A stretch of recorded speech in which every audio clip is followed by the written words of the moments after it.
Hello students, today we will do 12th class business studies principle of management. तो आज हम करेंगे video 3 है principles of management business studies 12th class का। 7 principles हमने पहले डिस्कस कर लिए। 8th है सेंट्रलाइजेशन एंड डिसेंट्रलाइजेशन, केंद्रीयकरण एंड एवं विकेंद्रीयकरण। अब सेंट्रलाइजेशन और डिसेंट्रलाइजेशन क्या होता है?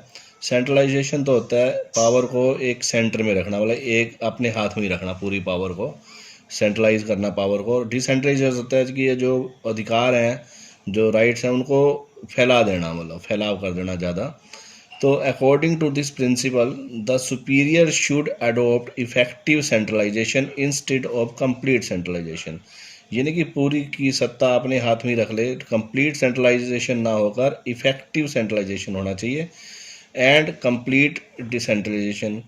It means that the superior should keep the authority of taking important reasons in their own hands, कि जो मेन जो रीज़न पावर है, जो इम्पोर्टेंट रीज़न लेने की जो अथॉरिटी है, वो सुपीरियर्स अपने पास रखें, while the authority to take daily reasons and reasons of less importance should be delegated to the subordinate। जो कम इम्पोर्टेंस के जो रीजंस हैं वो सबॉर्डिनेट्स पर छोड़ दिए जाएं और मेन जो रीजंस हैं, इम्पोर्टेंट रीजंस हैं, वो अथॉरिटीज़ अपने पास रखें। For example the reasons in respect of determine the objectives and policies, उद्देश्य और नीतियाँ बनाने की।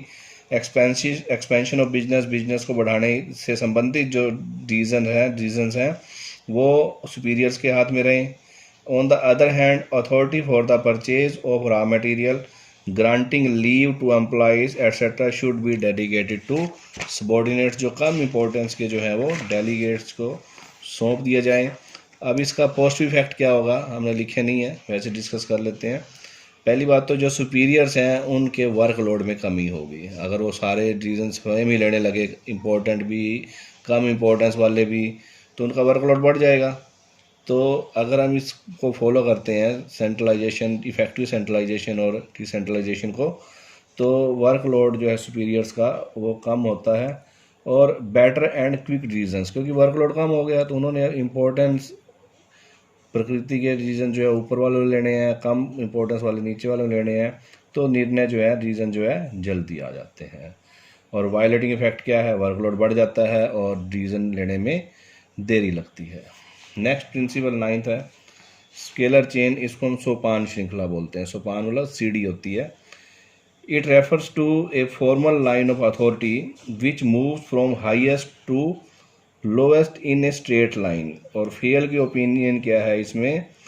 This chain must be followed in a strict manner. इस चेन को भी समझाएंगे इस चित्र के माध्यम से हम। It means each communication must move from top to bottom and vice versa in a straight line. The important condition here is that no step should be overlooked during communication। देखिए, अगर ए ने कोई बात ई तक एफ तक पहुंचानी है तो सीधी बात नहीं होएगी स्केलर चेन में। A to B, B to C, C to D, D to E and then E to F. Similarly P से ए तक कोई बात जानी है तो P O N M L A, कोई भी बीच में स्टेप छोड़ा नहीं जाएगा। फेल जी कहते हैं कि कोई भी स्टेप इसमें छोड़ा ना जाए, ठीक है। तो ये इसकी पॉजिटिव इफेक्ट क्या है? एक तो है ऑर्डरली इंफॉर्मेशन, मतलब स्टेप्स जो है, और better relation because of absolute respect of authority. अगर हम ए से एफ तक सीधी या एफ से ए तक सीधी बात पहुंचा देते हैं तो इन लोगों की जो अथॉरिटी है, जो रिस्पेक्ट है, वो कम होती है। तो रिस्पेक्ट मेंटेन रखने के लिए और उसके कारण अच्छे रिलेशन रहते हैं इनके बीच में। और इसका वायलेटिंग इफेक्ट क्या है? Disorder of flow of information. और जो इमीडिएट जो सुपीरियर है, एफ का इमीडिएट सुपीरियर ई है, ई का डी है, इनकी जो अथॉरिटी में और इनकी रिस्पेक्ट में भी कमी आती है। तो सेल्समैन जो है मार्केट में रहते हैं उनको पता होता है कि किस तरह से मतलब प्रोडक्ट की सेल बढ़ सकती है, लेकिन हमने उसकी आवाज़ को दबा दिया, उसकी बात सुनी नहीं, हमने बिलिटल्ड कर दिया, उसको छोटा बना दिया, तो अगली बार वो कोई भी जो बात जो है नहीं बताने आएगा। ऑन द कॉन्ट्रेरी, इसके विपरीत, if his suggestion has been listen to carefully, even though वो नोट भी इम्प्लीमेंटेड, चाहे उसके जो जो उसे सुझाव दिया लागू किया जाए या ना किया जाए, उसको सुन लिया जाता, तो he could ever taken the courage to offer some suggestion in future, तो फ्यूचर में और भी सुजेशन देने की वो कोशिश करता। Such an action would simply have encourage his initiative.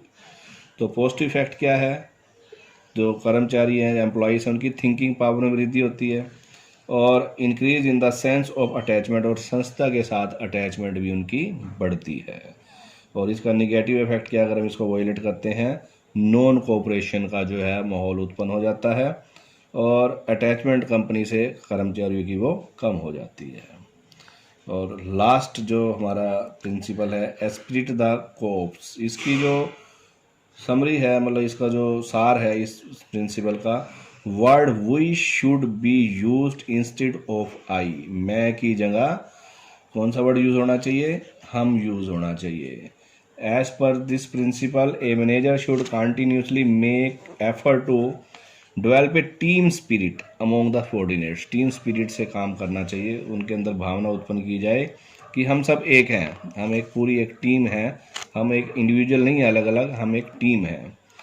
To do this he should use the word we instead of I, इसके लिए उसे वी शब्द का यूज करना चाहिए बजाय आई के। मैं कर रहा हूँ और हम कर रहे हैं में बहुत ज़्यादा फर्क आ जाता है। For example a manager should say that we will do this work, एक मैनेजर को ये कहना चाहिए कि हम ये काम करेंगे, instead of I will do it, इसके अतिरिक्त ये कहना कि मैं इसे करूँगा। This behaviour of a manager will keep alive the spirit of cooperation among the subordinate, तो अगर ऐसी वो स्पिरिट उत्पन्न करता है उनके बीच में, तो उससे उनकी जो सबऑर्डिनेट जो है कोऑपरेशन पूरी मिलती है, क्योंकि करना तो सबऑर्डिनेट्स ने काम होता है। तो आई नहीं, हमें क्या यूज़ करना है, फियोलॉजी कहते हैं we should, manager should use we instead of I. इसका पॉजिटिव इफेक्ट क्या है, कर्मचारियों को मोटिवेशन मिलता है, और मोटिवेटेड जो कर्मचारी होगा वो स्वीट रिलेशनशिप बनाकर रखेंगे, और जिससे ऑब्जेक्टिव्स को आसानी से अचीव किया जा सकता है। और वायलेटिंग इफेक्ट क्या है, टीम स्पिरिट का अंत हो जाता है, बिटरनेस इन रिलेशनशिप एंड, और बिटरनेस हो गया तो जो डिफ़िकल्टी इन अचीविंग ऑब्जेक्टिव भी होगा। तो ये थे हमारे फियोल जी ने जो हमें प्रिंसिपल्स दिए हैं, जिनको गाइडलाइंस दी हैं, जिनको फॉलो करके एक मैनेजर जो है अपनी संस्था के जो ऑब्जेक्टिव्स हैं उनको आसानी से अचीव कर सकता है बिना किसी मुश्किल के।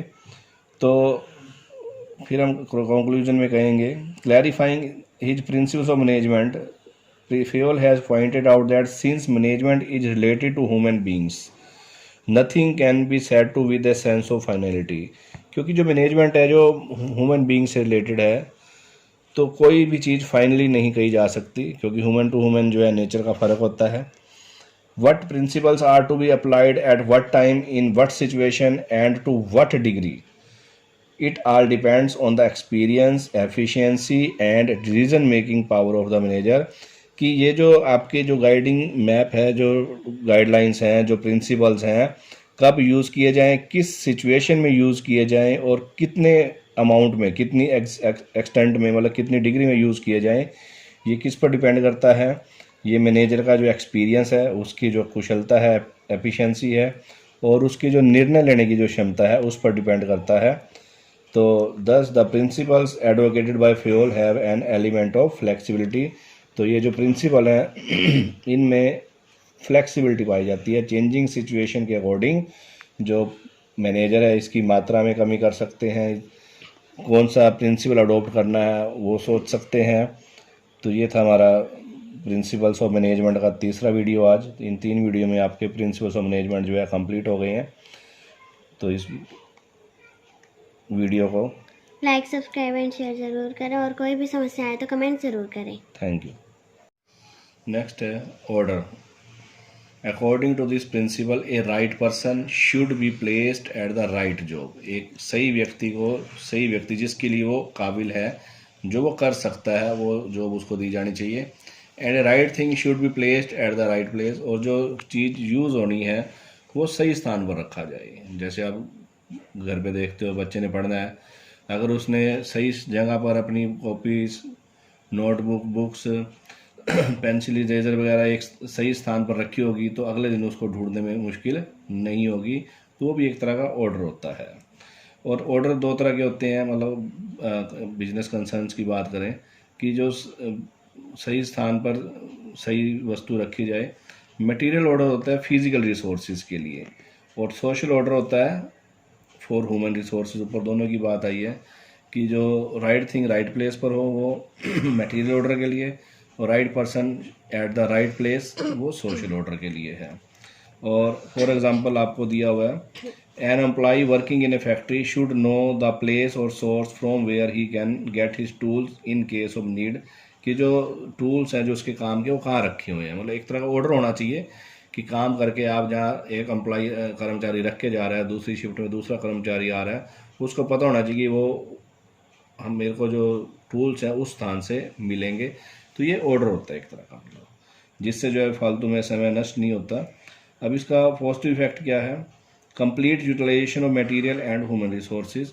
अगर सही व्यक्ति सही जॉब कर रहा है, सही काम पर लगाया हुआ है, तो उसका हमें 100% उसका हम यूटिलाइज कर सकते हैं। और no loss of time in tracing the resources in need of time. जब हमें ज़रूरत है किसी टूल की, किसी वस्तु की, तो हमें बिना किसी के समय गवाए हमें वो आसानी से मिल जाती है, और इससे डिसिप्लिन भी बेटर मेंटेन रहता है। मिस यूज़ ऑफ रिसोर्सेज, अगर इसको वायलेट करते हैं रिसोर्सेज का मिस यूज़ होता है, और समय ज़्यादा लगता है ट्रेस करने में वस्तुओं को, और हाइट ऑफ डिसऑर्डर रहता है। तो ये तो जनरल सा प्रिंसिपल है, घर में भी हम देखते हैं कि कोई भी चीज़ अगर आपने राइट प्लेस पर रखी है तो उसको ढूंढने में जो है समय नष्ट नहीं होता। उसके बाद है इक्विटी, समता। समता का मतलब समझते हो बराबरी होता है एक तरह से। The principle tells that the manager should treat his subordinate in a just and kind matter. Justified manner होना चाहिए, यानी कि एक को आप सेम काम कर रहे हैं, दोनों एक जैसा काम कर रहे हैं, एक को डांट रहे हो, एक को आप मोटिवेट कर रहे हो दूसरे तरीके से, तो इक्वलिटी होनी चाहिए दोनों के बीच में। Fuel tells us in connection with this principle that there should be not be any equality of treatment between a person whose work is really good and a person who is shirker by nature। एक तो equity का मतलब ये नहीं है कि एक तो काम चोर है उसको भी आप बराबर मतलब सम्मान दे रहे हो, और जो दूसरा काम बढ़िया कर रहा है उसको भी आप बराबर कर रहे हो, उन दोनों को बराबर नहीं रखना। वहाँ पर इक्वलिटी के लिए वो मना कर रहे हैं कि जो जो शर्कर है, काम चोर है, उसको, और जो पर्सन वो वर्क जिसका काम जो रियली गुड है, उनके बीच में एक जैसा व्यवहार नहीं होना चाहिए। Doing so would be equitable. It is because of this point of view that Taylor has presented his different remuneration method। तो different remuneration method है, उनको आगे पढ़ेंगे हम। पीस बेसिस होता है, एक टाइम बेसिस होता है, वो उसकी आगे की बातें हैं वो। नेक्स्ट है स्टेबिलिटी ऑफ पर्सनल कौन होते हैं? जो हमारे यहाँ कर्मचारी काम कर रहे हैं, जो वर्कर काम कर रहे हैं। तो जो हमारे वर्कर हैं वो स्टेबल रहने चाहिए, यानी कि आपके यहाँ कर्मचारी आता है, 1 महीना काम करता है, फिर चला जाता है, तो ये दोनों के लिए नुकसानदायक होता है, कर्मचारी के लिए भी और जो संस्था है उसके लिए भी हानिकारक होता है ये। From the point of view of management, it is absolutely harmful to change the employees frequently as it is a reflection of inefficient management. अगर आपका कर्मचारी बार बार संस्था को छोड़कर जा रहा है तो वो एफिशिएंसी नहीं होती मैनेजमेंट की, वो मैनेजमेंट को इनएफिशिएंट दिखाता है। Therefore according to this principle there should be stability of tenure of employee so that the work continues effectively। क्योंकि जो कर्मचारी को काम समझ आ जाता है किसी भी संस्था से रिलेटेड, उसकी जो प्रोडक्शन कैपेसिटी है वो भी बढ़ जाती है। इसके पॉजिटिव इफेक्ट क्या है? Increase in the confidence of employee, जो एम्प्लॉइज हैं उनके कॉन्फिडेंस में वृद्धि होती है, कंपनी की रेपुटेशन भी बढ़ती है। जहाँ पर कर्मचारी पुराने टाइम में समय से काम कर रहे हो, लंबे टाइम से काम कर रहे हो, तो कर्मचारी की तो जो रेपुटेशन बढ़ती है, संस्था की भी रेपुटेशन बढ़ती है। और इसको अगर वायलेट मतलब बार बार तो लेबर टर्नओवर ज़्यादा है तो कंपनी की रेपुटेशन में कमी होती है, और जो गुड वर्कर्स हैं कंपनी के वो चले जाते हैं वहाँ से। और जो बार बार हम कर्मचारी नए रखेंगे उनके हैवी रिक्रूटमेंट और ट्रेनिंग एक्सपेंसेस होते हैं, उनको बार बार नए कर्मचारी आएगा उसको रिक्रूटमेंट करने में और फिर उसको ट्रेनिंग देने में काफ़ी खर्चा आता है, समय भी बहुत लगता है। फिर है जी इनिशिएटिव। इनिशिएटिव क्या होता है? पहल क्षमता होती है। Initiative means the capacity to work while expressing one's thought, कि अपना विचार प्रकट करने की उनको स्वतंत्रता होनी चाहिए। ये कि कोई कर्मचारी बात कहना चाहते उसकी बात ही ना सुनी जाए, तो इनिशिएटिव उसमें ख़त्म हो जाता है। According to Fayol, it is the duty of manager to encourage the feeling of initiative among his employees for doing some work और taking some decisions but within the limit of authority and discipline. Limits में रहकर, अधिकारों और अनुशासन की सीमाओं के अंदर रहकर मतलब मैनेजर को, जो प्रबंधक है, उसको अपने कर्मचारियों को उत्साहित करना चाहिए कि वे अपने आप कुछ काम करें या काम करने का कोई रीज़न ले, मतलब इनिशिएटिव ले, पहल क्षमता हो उनके अंदर। By doing so the subordinate will present new and useful ideas. कई बार जो कर्मचारी होते हैं, सबॉर्डिनेट जो होते हैं, वो टैलेंटेड होते हैं, लेकिन हम उनसे बात ना करके, उनकी पहल क्षमता उनके अंदर ना बढ़ाकर, इनिशिएटिव की उनको मोटिवेट ना करके इनिशिएटिव के लिए, तो उनका जो टैलेंट है उसका हम फ़ायदा नहीं उठा पाते। For example, a salesman suggest to his sales manager to implement a new advertisement technique. जो सेल्समैन है उसने अपने सेल्स मैनेजर को कहा जी नई एडवर्टाइजमेंट टेक्निक जो लागू की जाए। The sales manager sends him away by telling him that it is not possible and ignores the suggestion, और वो उसके सजेशन को इग्नोर कर देता है। अगली बार वो सेल्समैन जो है दोबारा नहीं कहेगा, उसके बारे में कोई भी इनिशिएटिव नहीं लेगा। In such a situation, the salesman who has been admonished and belittled will never venture to offer any suggestion। तो फ्यूचर में कोई भी suggestion वो नहीं देगा। लेकिन जबकि इनको जो